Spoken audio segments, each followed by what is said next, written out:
Good afternoon. My name is Monica Ramirez, and I am the founder and president of Justice for Migrant Women. And it is my honor and privilege to be in conversation with some real powerhouses who are making change across our country. We are here for a conversation about rural women across our country. And these incredible individuals are part of a special fellowship that we have that's focused on rural women's leadership.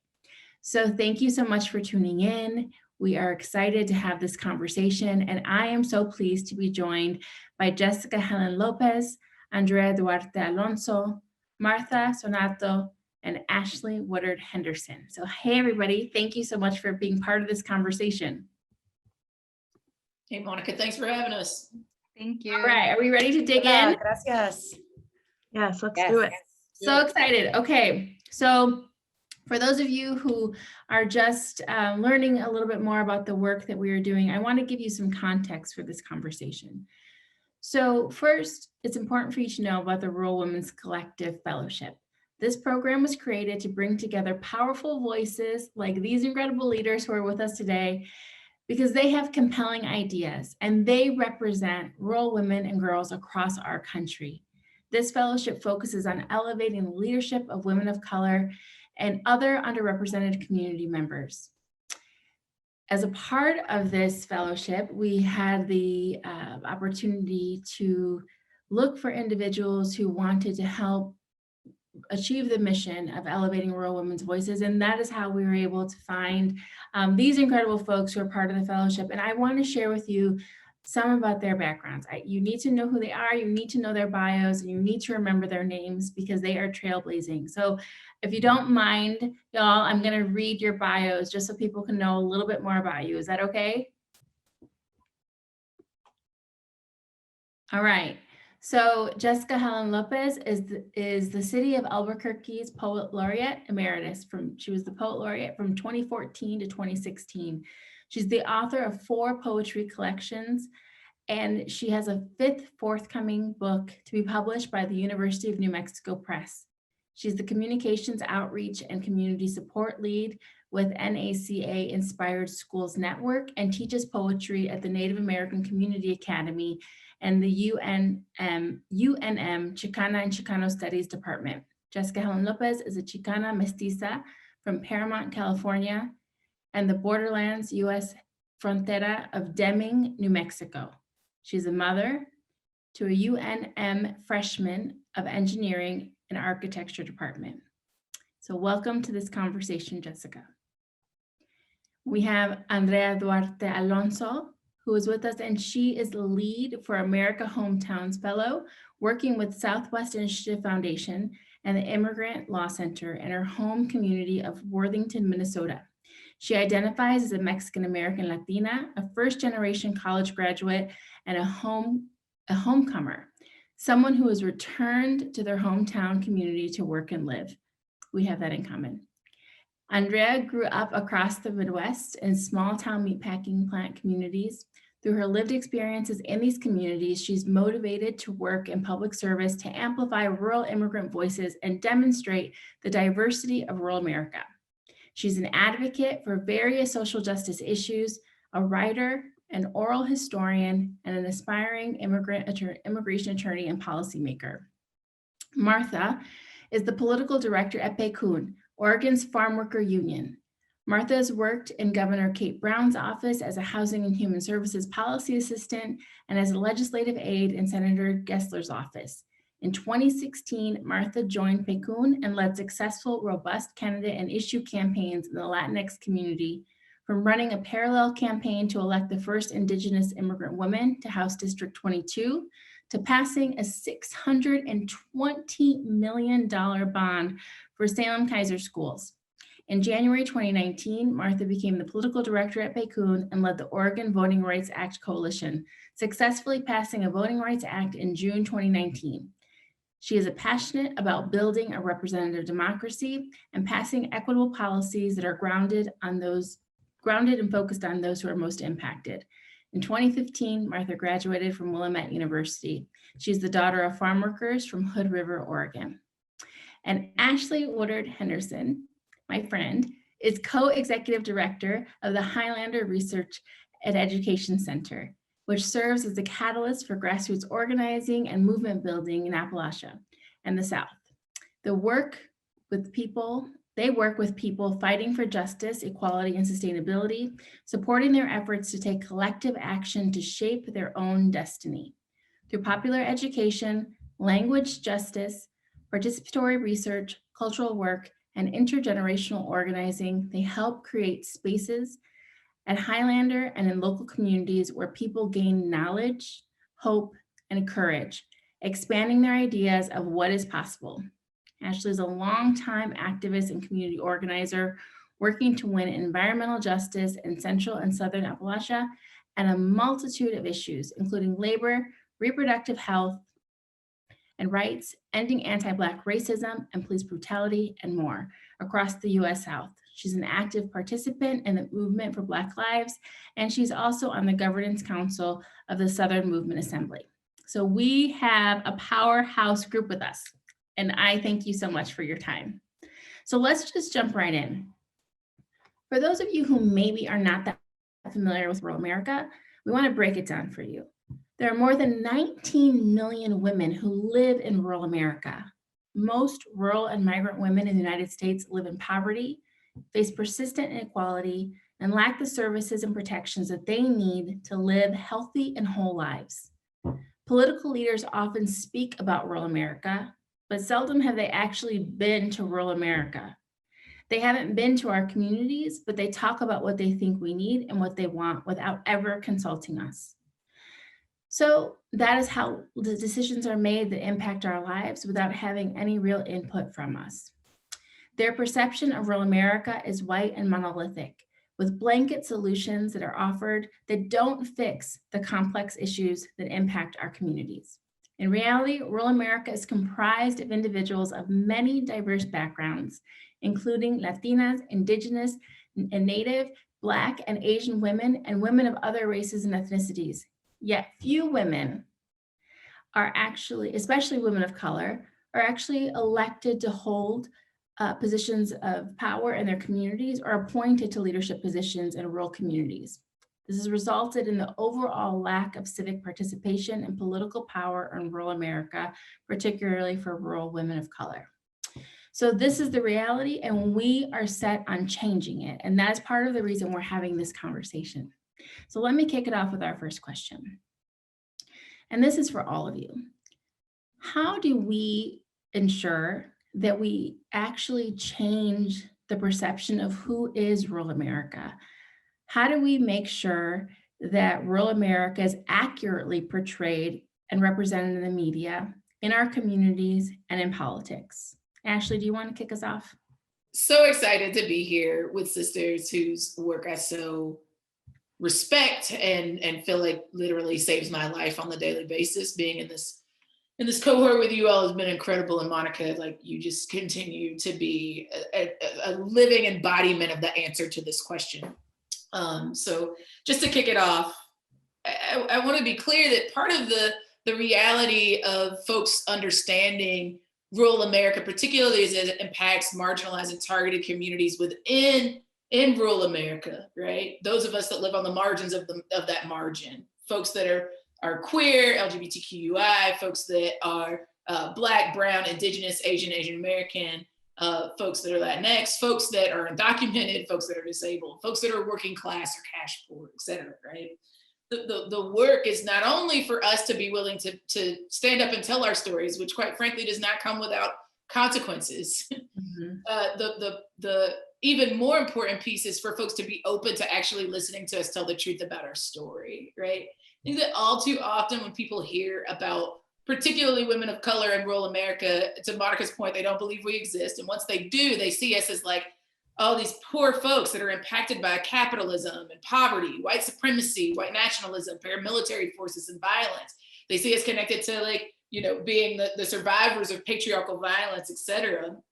All the systems that harm, but what they don't necessarily center is our stories of resistance and resilience that are as old as our people are, right? That actually, it's been those of us on the margins in rural America that have sometimes been the tip of the spear in terms of the fight to save the semblances of democracy in this country, right? That it's been women in rural America that pushed the labor movement, that built up progressive and leftist movements in this country, that it's literally been rural women who were the solution to some of the problems that our country faced, not just the survivors of the problems.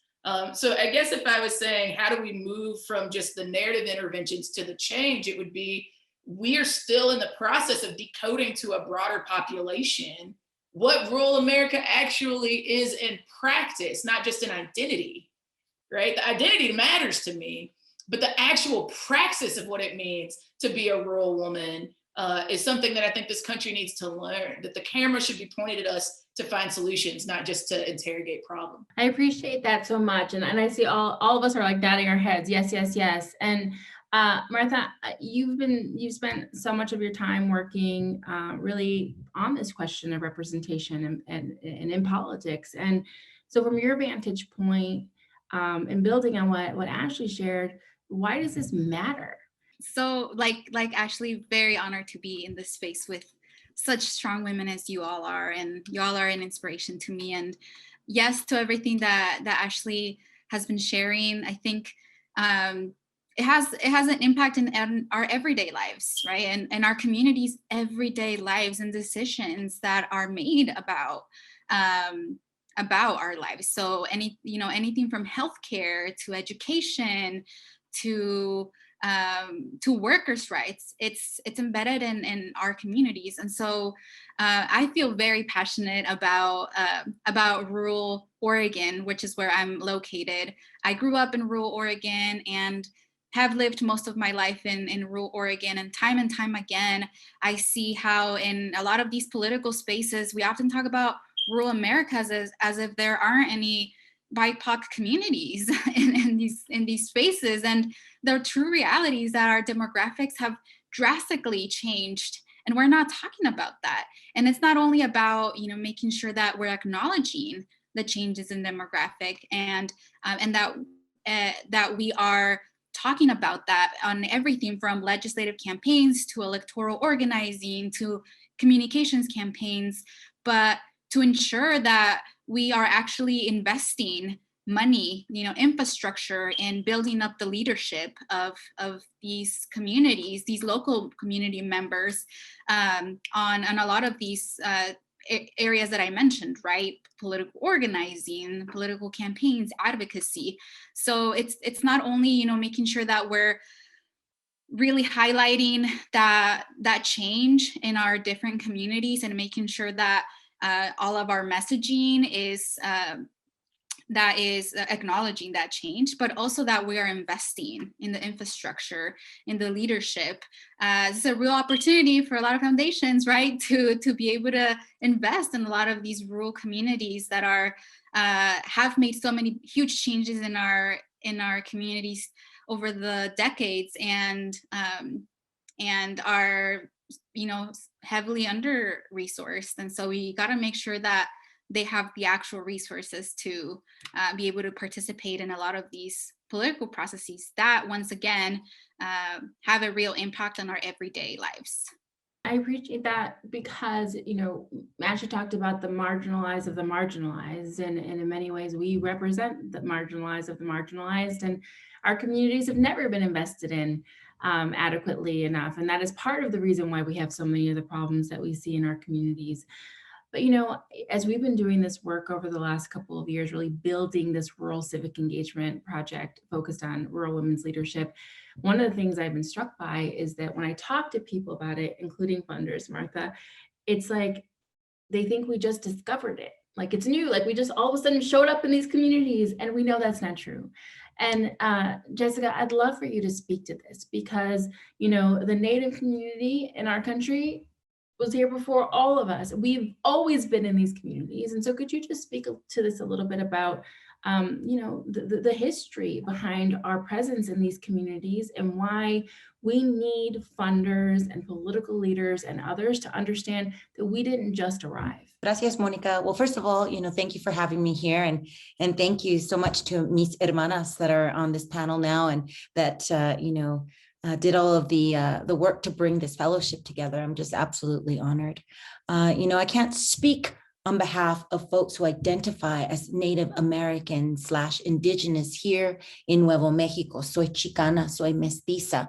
However, for the last decade now, I've been working with the Native American Community Academy, and we represent 61 plus tribal affiliations, not just here from the land of Nuevo Mexico, but across Indian country.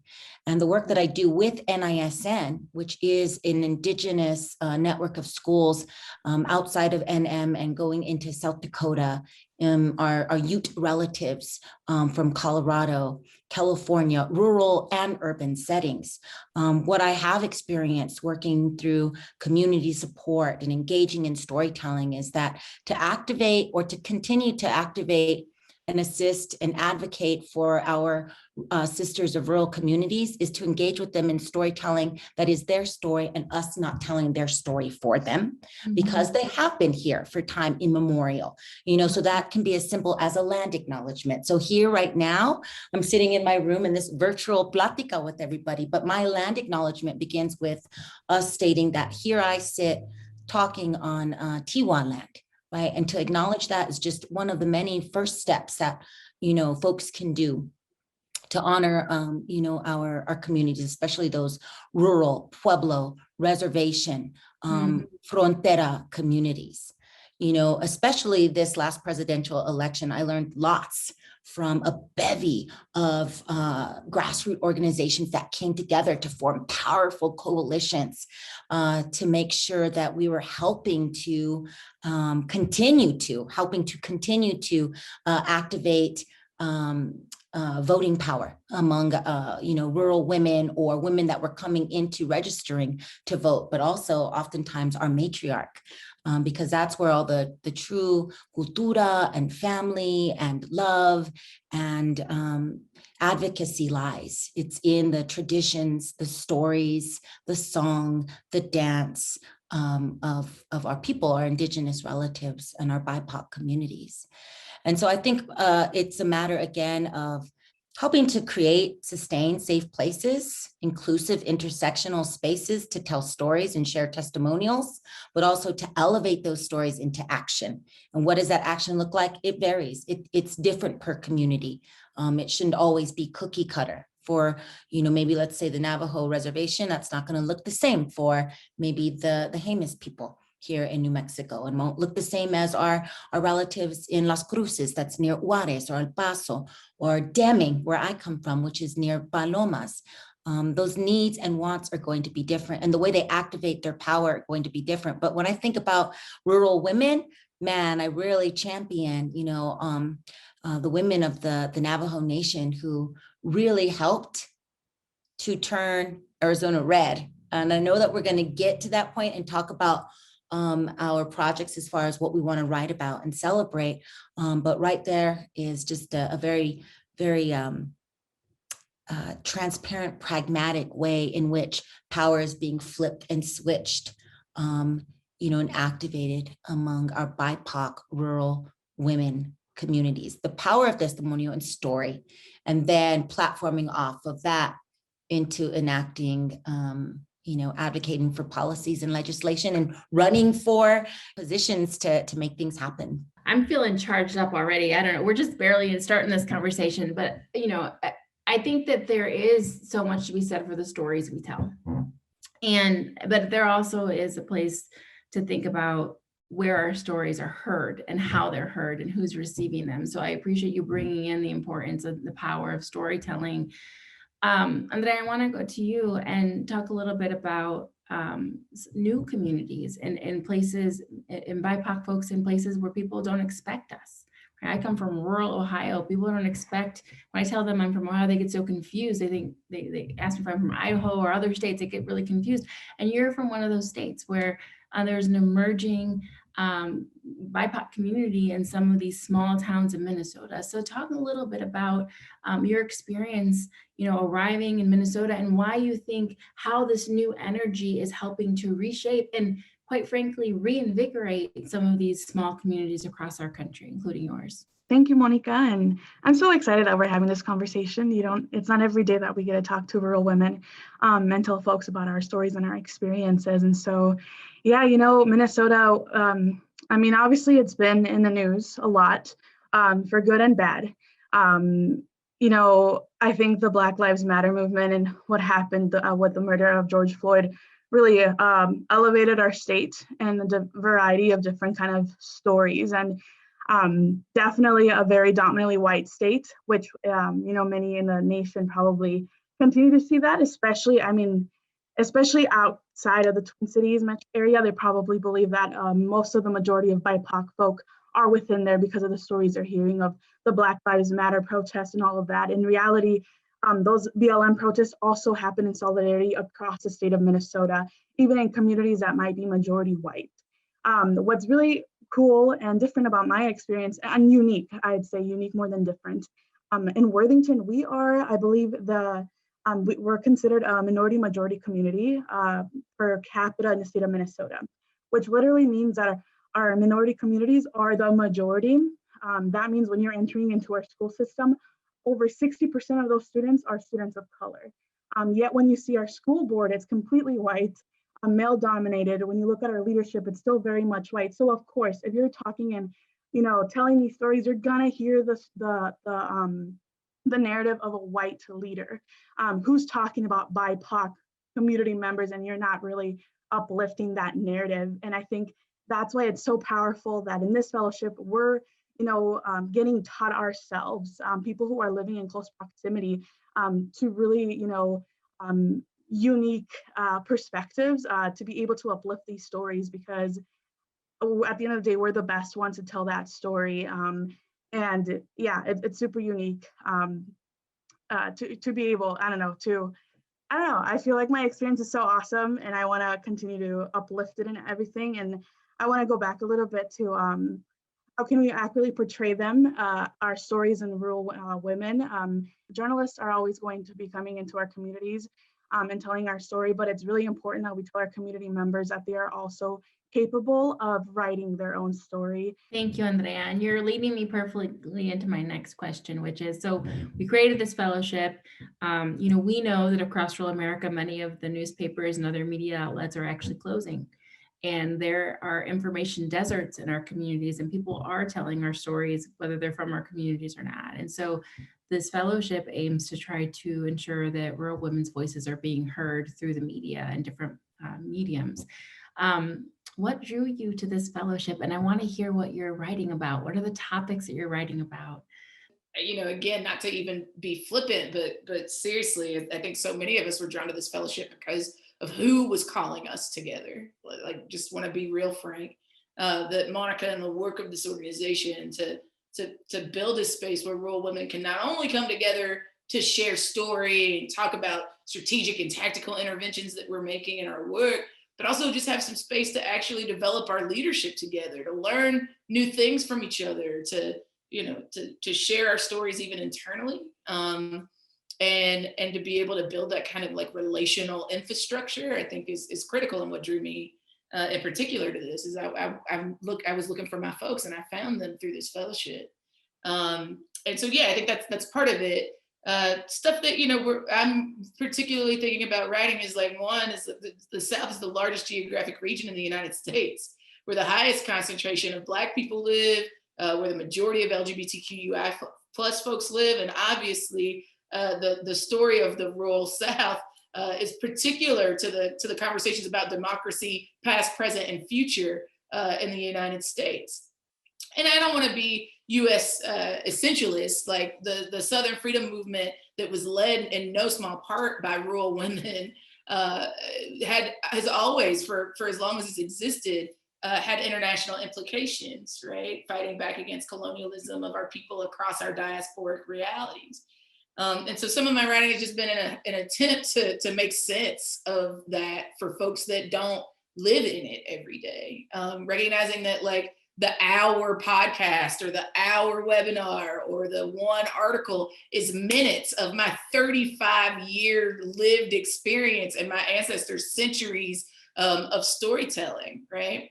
So that's part of it. I think that there's also just some real political caution that I've gotten to think through and write about through this fellowship, right? That the making meaning of this moment and relationship to the past and projection about the future feels really critical to movements, being social movements of all stripes across the country, being able to make the right tactical interventions. So reminding people that like January 6th wasn't the first time white supremacists had like attempted coups, right? Like that reminding people that Reconstruction in this moment actually do have a lot in common, both in terms of building Black independent political power, which in this contemporary context also then built like this Black multiracial, multi-class, multi-sector movement that also had like badass Latinx and Indigenous and Asian American folks throwing down in power building ways in their own communities too. That's part of the story. But the other part of that story is that after Reconstruction, this country saw 10 years of the worst lynchings we've ever experienced. This work doesn't happen without blowback. And why does that matter? It matters because of what Martha and Monica said, because we need to make sure that these folks are protected, that they're resourced to not only sustain the work they're doing, but also to recover from that backlash. And it matters for what Jessica and Andreas said around the importance of culture and us being able to tell our stories in our own voices, regardless of all the other eyes that might be on us, especially when it only gets them more credibility and proximity to us, whether it's our suffering or our victories, quite frankly, right? It's like what we saw. Part of the first piece that I was writing for this fellowship was just being really, really angry that in the electoral cycle for the presidential election, we saw people really care about what was happening in the rural South, that we were the best. We were the people that needed to be courted. We were the ones that were going to save democracy, right? We did that with the presidential election. We did it again with the Senate in Georgia, at least Georgia, right? And then we did it again in our municipal elections.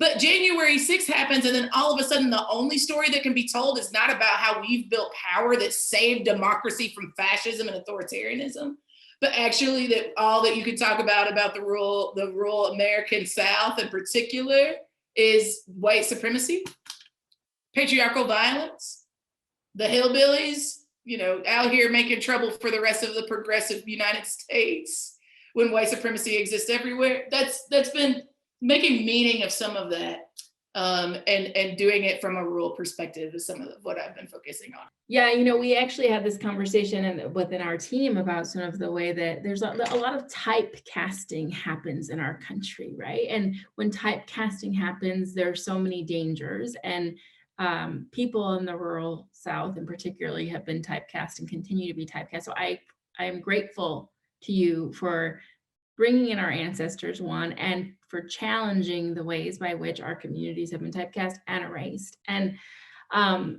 all of you are doing that. All of you are challenging these myths about our communities and lifting up the strength of our past and the people who've influenced it. And so we're appreciative of you for the ways that you're doing that, and excited about what you're writing about and thinking about and understanding how you're seeding change. So let's hear some more about what brought you here and where are you going with it through this fellowship. Jessica, do you want to go next? Yeah, for sure. Thank you for that.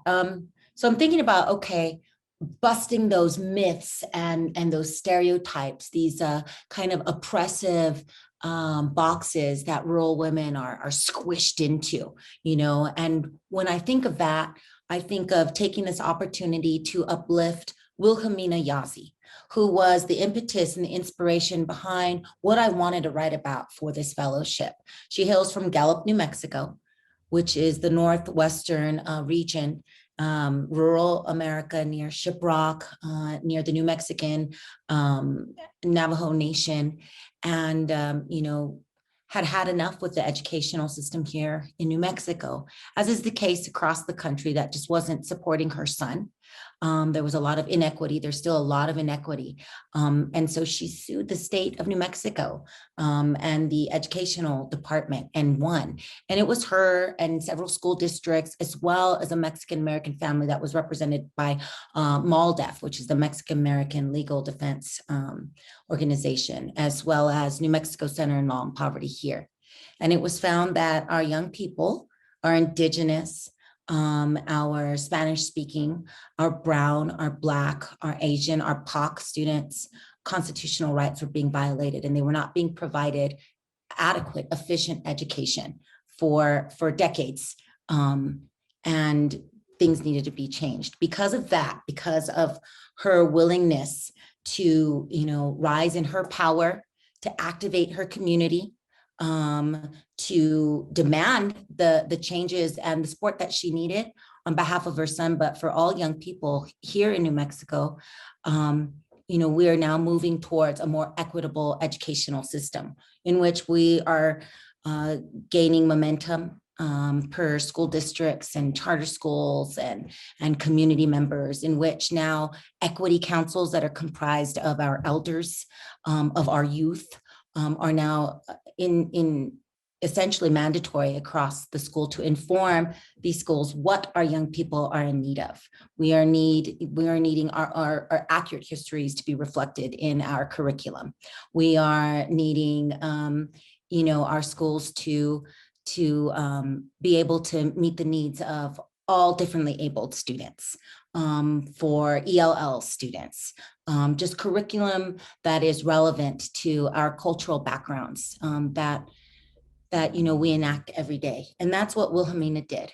And because of that, I was really inspired by her story, and really inspired by writing about and focusing on all those grassroots movements that are happening within our communities, in which we're rising in our power, and we are being able to work with other community members as well, because I feel like our liberation is definitely tied into our solidarity.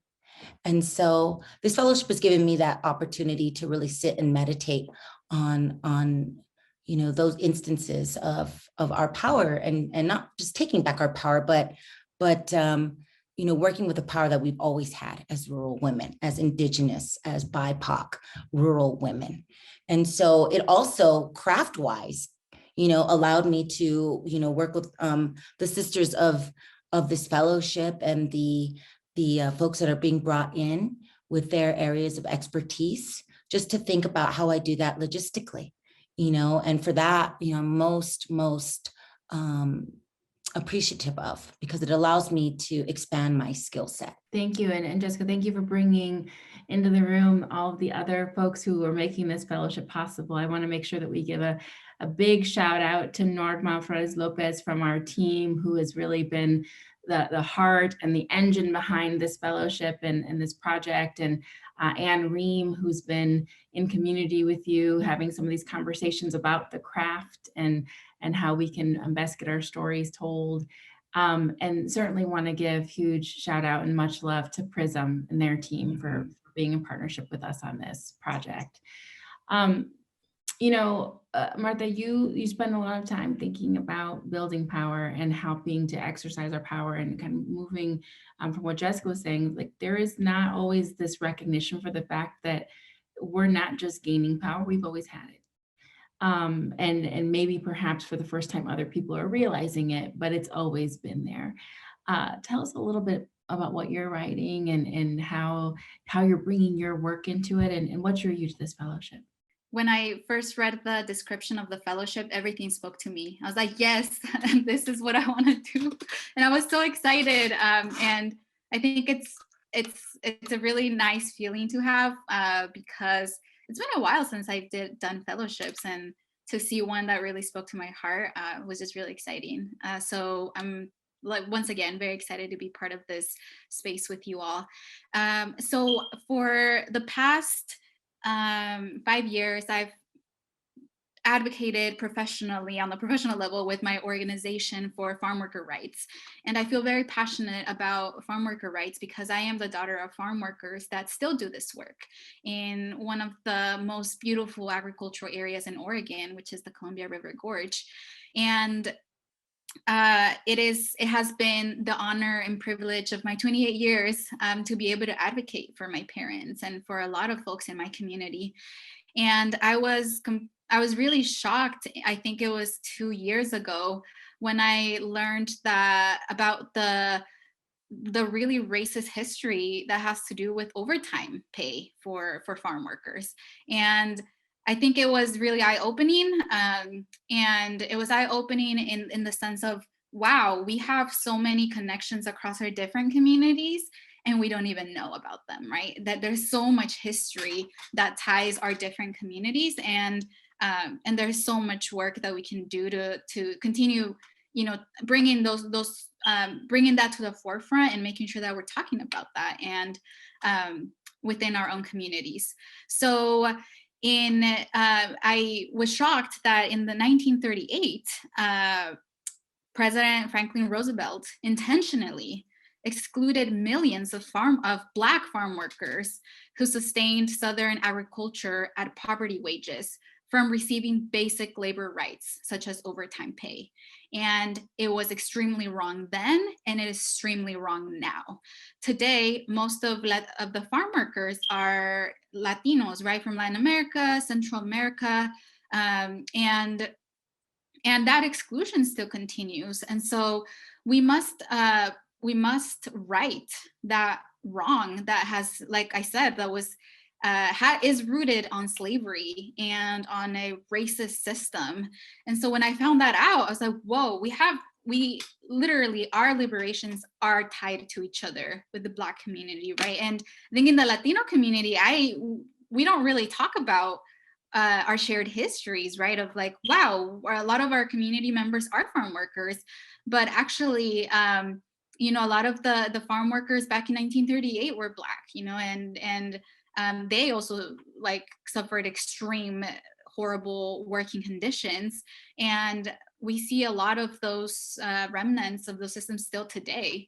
And so that's what I want to write about, because a lot of states, well, not a lot of states, a lot more states should be passing overtime pay for farm workers. But currently only about 5 have a law like that. And so here in Oregon, our organization actually introduced a policy to extend overtime pay to farm workers. And we just had our first hearing actually on Monday. And it was extremely, extremely shameful to hear the opposition's arguments, right? A lot of it rooted on, this is going to bring us so many economic burdens, and we can't do this, as if farm workers are second-class workers. And a lot of the legislators that call themselves progressives and Democrats, some of them are actually in opposition to this policy as well. And so it makes me extremely, I think, angry when I hear people, I support farm workers and I support overtime pay, but, and there's always that but, right? So what does it really mean that you support the concept, but you don't support the actual overtime protections and rights that farm workers deserve? And so that's what I will be writing about. I'll be writing about the shared history and power that connects the Latino community with the Black community, and really examining that exclusionary labor law that we still currently have in today's in a lot of our different states, and here in Oregon too, where farm workers aren't paid overtime. Right. And so the fact that this exclusion has existed since 1938 and that people don't know about it, it sort of speaks to this. People forget the wrongs that have been committed, and it's our job to remind people. So thank you for what you're doing, Martha. And you started touching on this a little bit in your first response about the importance of telling our authentic stories and ensuring that they're being heard.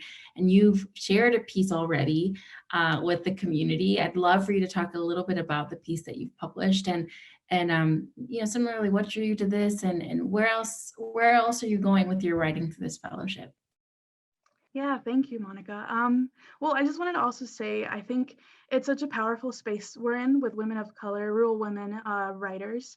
I've done writing classes in the past before, and it's majority white. And sometimes when you're sharing a very vulnerable experience, you can regret that moment instantly. And I just want to say that in the spaces that we were in, I felt safe and I felt empowered, uplifted by my comrades here. And I think that's why this fellowship was so calling to me at the very beginning, and it lives true to that. Yeah, the first piece was on meatpacking plant community, our meatpacking plant community here in the Southwest area.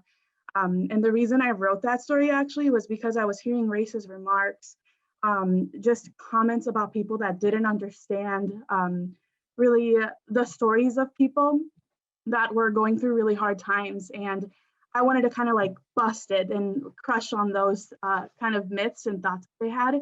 And I thought it was so powerful as someone who had first person experience breathing in a plant, but also throughout my life, I've heard my parents talk about this. So I'm really trying to be a myth buster here and changing and shifting the narrative of rural America and the workers of rural America, which are dominantly immigrants, Latinx, Asian, African-American, African immigrants. And so to me, it was just really important to bring up race, to bring up labor that is being done, the economic development, and just the fact that these are community members and we should really be opening our hands and arms to support them better. And it turned out to be a very op-ed, like asking our Congress and our even local and state representatives to be, hey, bring these people into your space because you need to listen to their stories about what's happening inside that you might not hear from the president of the company or someone in HR. So I'm just very close to the people that do work and you know, I just really want to elevate those voices. And yeah, I think back that shift, the narrative of rural America, I'm really passionate about kind of talking about Worthington in particular. And so I'm hoping in the next piece that I just pitched, we'll focus on rural young people of color.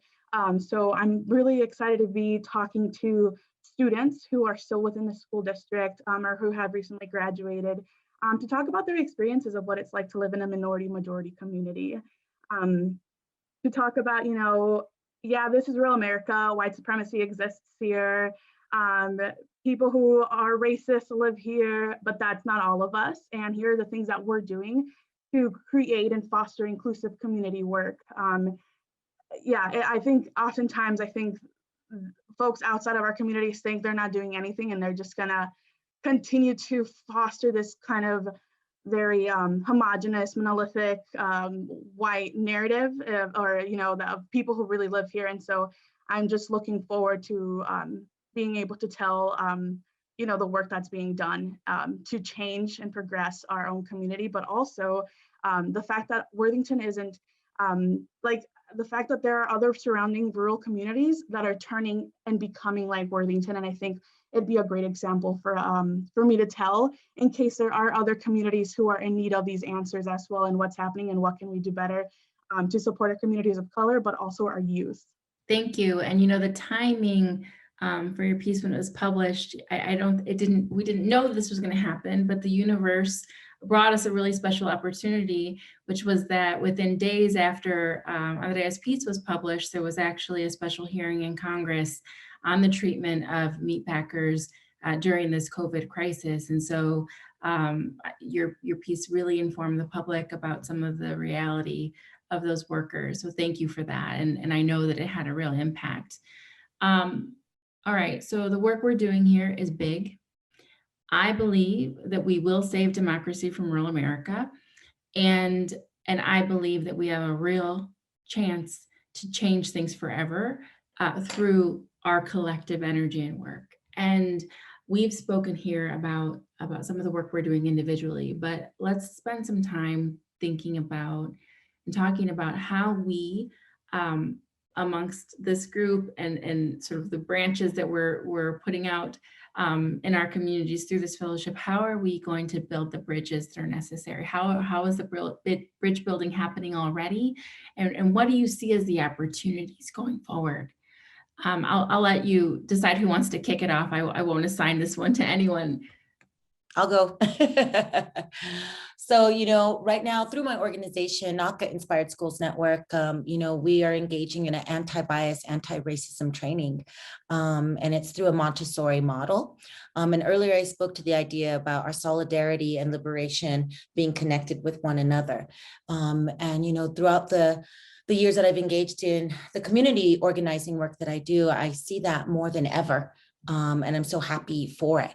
Here in New Mexico, we're working to create spaces to have discourse around, advocating for BLM and Red Nation, as well as our undocumented families. We have a bill right now in the legislative session calling for a moratorium on signing further contracts with private prisons, which also incarcerate our undocumented relatives on tribal lands.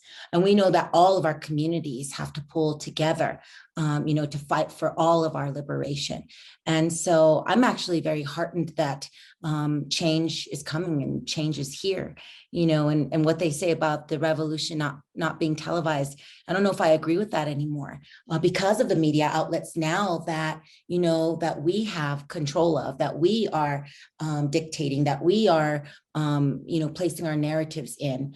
Maybe social media might be a double-edged sword, but nowadays we know that we can get information out quicker and more immediate than waiting for these, top-down media outlets to do it for us. And then also skewing the truth. So we are in control of our own narratives.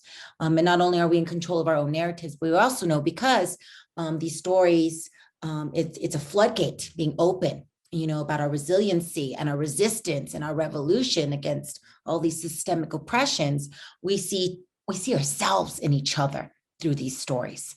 And that's where I think that solidarity for all of our hard fought for liberation is happening at such a pace now that, those who would like for it to be otherwise, they don't have a say so in it any longer. And that's, again, just going back to the idea of and the power of taking back our ability to tell our own stories and telling them in chorus, in concert with one another.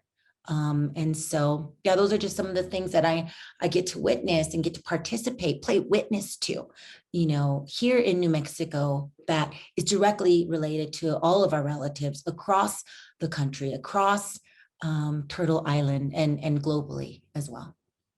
Thank you. Would anyone else like to share? I'll go. Yeah, no, I'm with Jessica 100%. In full agreement of how we see one another in each other's stories. I think it's so crucial to be able to, first of all, have access to these stories in our different languages, because that's just so powerful. And it really, it helps us kind of to better understand our differences that are still exactly the same as our similarities. And that really helps us be in solidarity with one another. I think obviously there's still so much education to be done with, like, I'll just speak on my behalf in the work that I do in the Latinx community. There's so much like anti-Black or like racism that occurs there that needs to be educated, yet telling them, it's so important for us to understand their experiences and listen to one another, to be able to be in solidarity with them so we can all fight together. And progress well for all of our futures and for the future generations to come.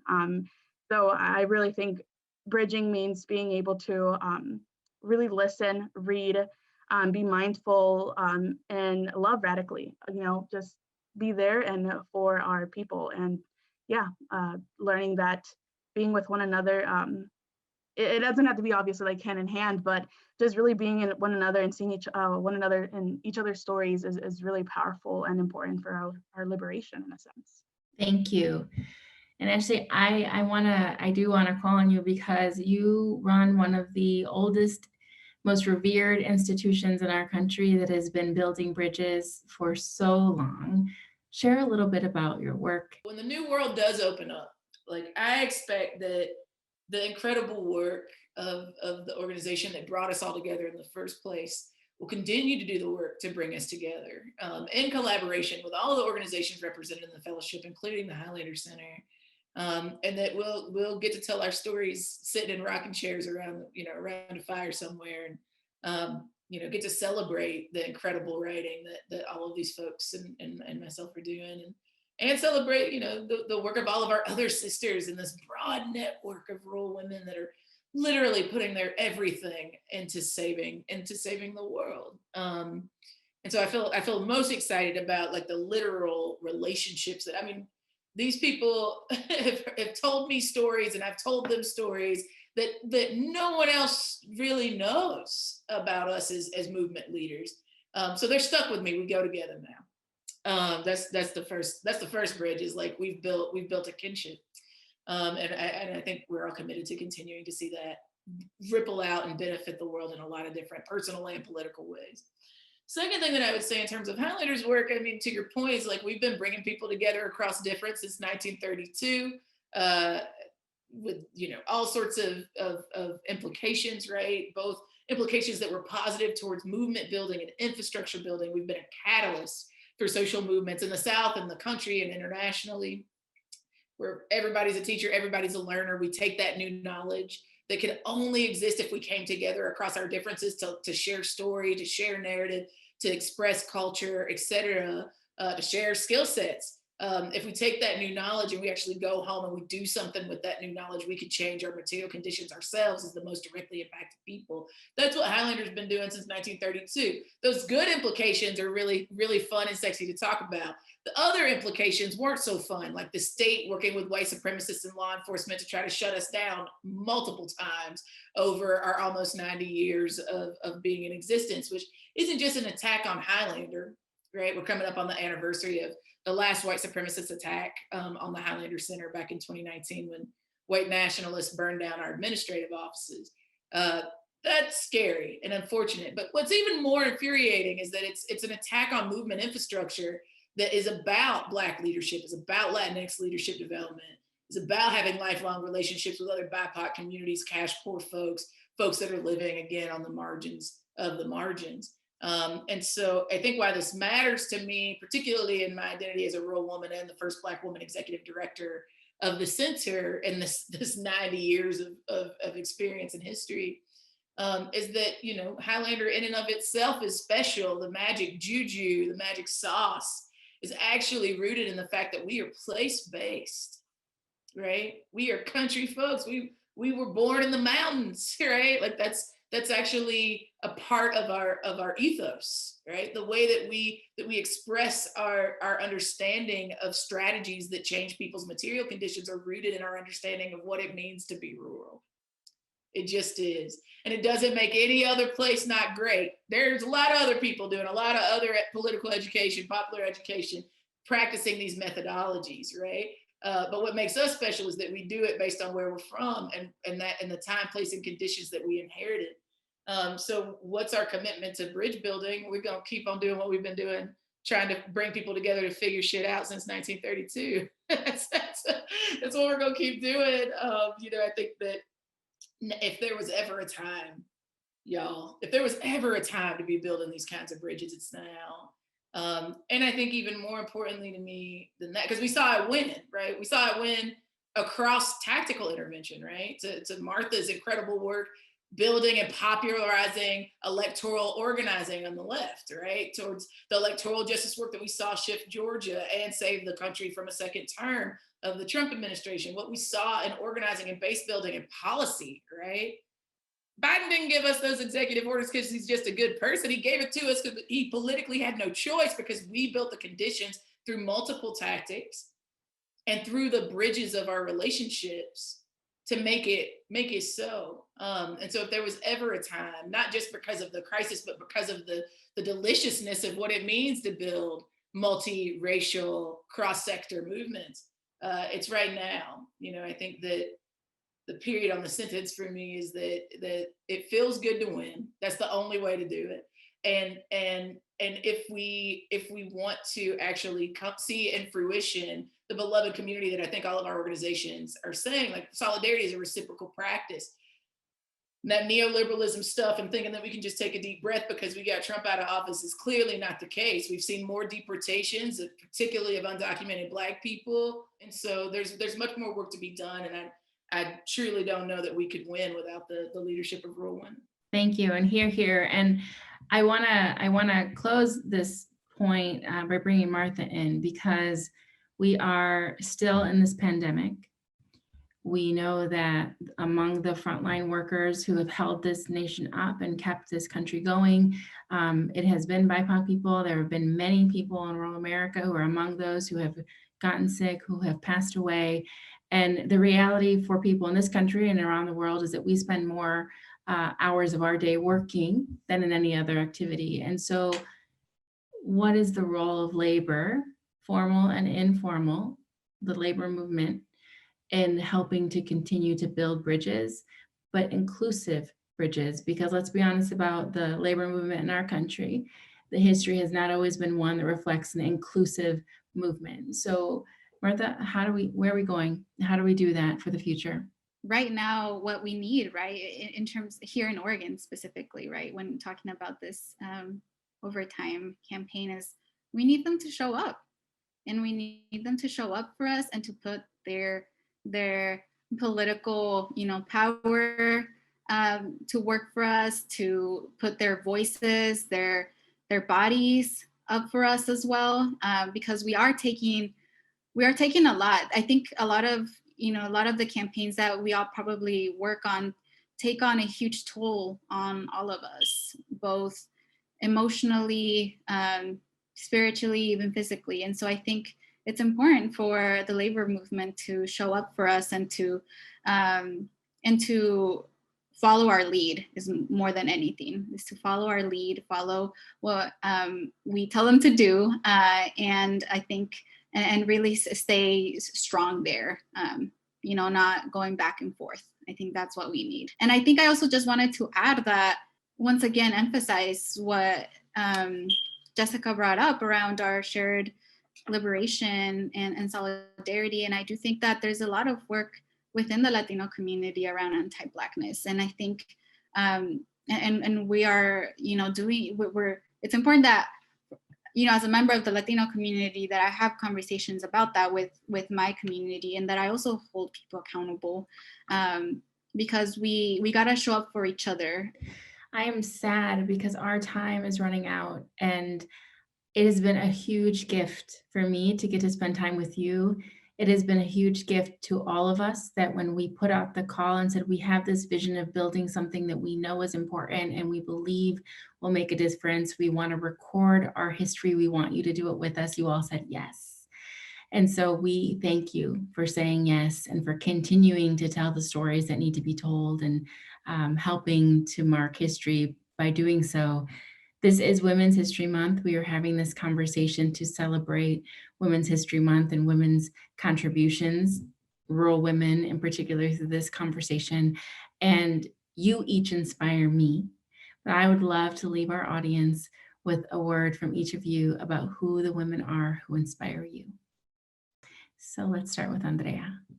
100% women like my mother. Thank you.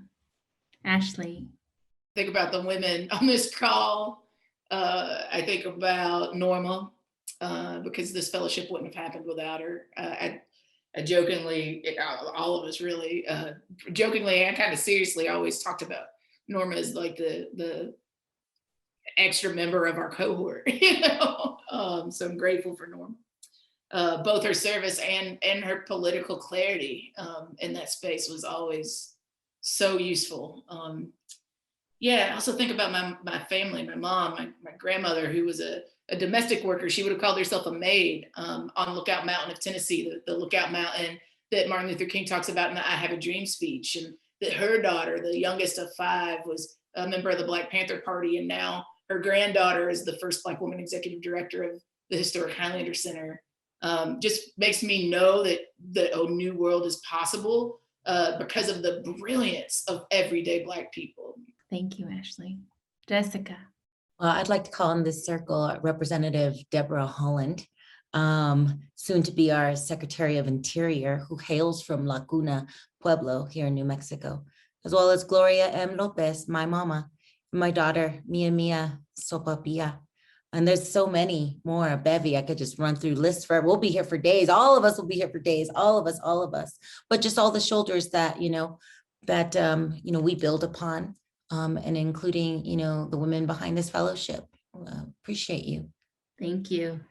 And Martha. The one person that comes to mind is my mom as well, who's really shown up for me in a lot of different ways throughout my life. And I think in huge ways in the last couple of months. So I just, I love her and she is my inspiration. Thank you all. And thank you for being an inspiration to all of us. For those of you who have joined us, thank you so much for being here. Rural women of color live across our country. We've always lived in our communities. We have always led in our communities, and we will continue to lead in and for our communities. We aren't going anywhere.